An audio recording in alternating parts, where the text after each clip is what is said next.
maman, chère honorable, chère excellence, votre satisfaction est notre devoir. Voici la solution rapide pour toute activité. Oji mamacita, Oji mamacita, tu demandes de qui de moi de nous pour t'acheter des massa. Vas-y mamacita, Oji mamacita, en plan ensemble j't'ai dit je t'aime à travers le mininga. Oji mamacita, tu demandes de qui de moi de nous pour t'acheter des massa. Oji mamacita, en plan ensemble j't'ai dit je t'aime à travers le mininga. Quand je pense à toi je suis pas allé, je suis BG encore. Tu t'en fous de mes reproches et de mes erreurs qui sont moches. La bonne j'arrange mes souvenirs dans la rage, je deviens rage. Quand je suis dans le... Mbote libota, mbote la famille. Toye ko présenter binonda ko oyo to bandana na balabala. Voilà, balabala yango yo eza tellement munene na tous les deux côtés. Bon, to kotana na lupango, to tala ndako na biso toyaki. Et voilà, wana tozo kotana kati, tozo loba déjà. Donc lupango na biso yango yo eza na ndako R+1 avec 6 appartements. Donc dans 3 appartements, il y a rez-de-chaussée, na place oyo gardien azali.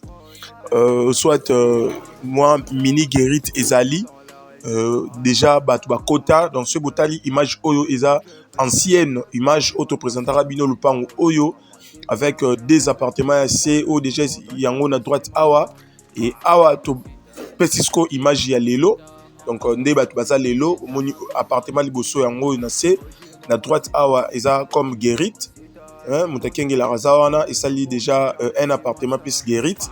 Et awa tozo poussana pour nous relaxer 2 autres appartements place ndeko wana azali et puis awa tolakisi place oyo mutakoki komata pour na komata na ba appartement il y a premier niveau donc tolobi na rez-de-chaussée tous en a 3 appartements déjà batu bazana kati yango moni to filmer vraiment makasi pour batu bazawana et awa to na premier niveau na ba appartement oyo nan esili vraiment te mais ezama chantier omoni ba porte déjà yango oyo o faut ba poser mastic déjà bacha plafond déjà ba sala donc awa et lo etikali ka ba sala ezali ko cha carreau et puis ko poser biloko oyo ezali il y a ba toilette voilà donc toilette cuisine donc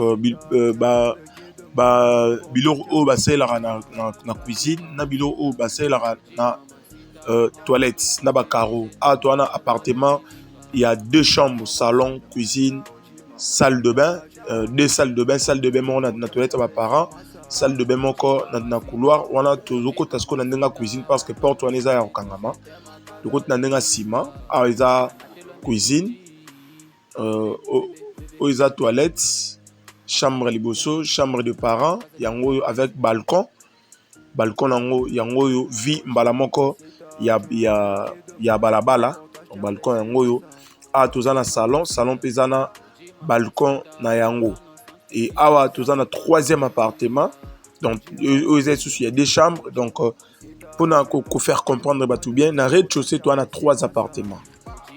Donc, appartement, il y a 2 chambres, salon, cuisine, 2 salles de bain. Appartement, il y a chambre, salon, cuisine, salle de bain. Appartement, il y a 2 chambres, salon, cuisine, 2 salles de bain. Na Guérit. Et na premier niveau, tout ça, il y a 3 appartements. Donc, tous les 3 appartements, na Guérit, il y a rez-de-chaussée, déjà ici, là, et bah, déjà, bah, quota. Na rez-de-chaussée, il y a 3 appartements, là, et Zobimsilabiso, $550. Donc, et Bimsilabiso, $550 et na premier niveau awa nanu esilité bon to la ksasiko ndaku ndenge ya mpandi donc awa to la ksandaku na ndenge ya likolo pona ko éviter ba question liée na ba érosion ba question liée na maramso mike donc to lobaki lupango na biso oyo toza na commune ya Nsele na quartier na Nsele Kinkole donc Kinkole Maboke référence maison communale ya Kinkole na bandeli toza na commune ya Nsele na quartier Kinkole Maboke référence maison communale ya Kinkole donc bomona ki avenue yango eza munene non loin ya Macadam donc voilà un peu lupango na biso batie yango na prix à $130,000 à discuter na lobi bien lupango batie $130,000 à discuter. Donc ils ont à discuter légèrement. Mais onyos a cause la intéressé benga biso to solo la to e bandenge ya ko négocier lupango parce que tolobi a to la kisili koloboye eza pona relaxa quartier mobimba ko éviter ba question liée de tolobara ya érosion ba question liée na quartier za ndenge nini non courant ezali mai ezali lupango eza na forage.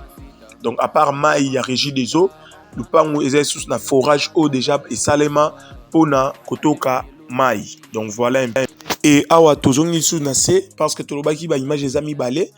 Donc pona kolo la kisa ba appartement où il y a 7 l'accès liboso. Donc deux chambres salon yango et une chambre salon eza na droite na biso.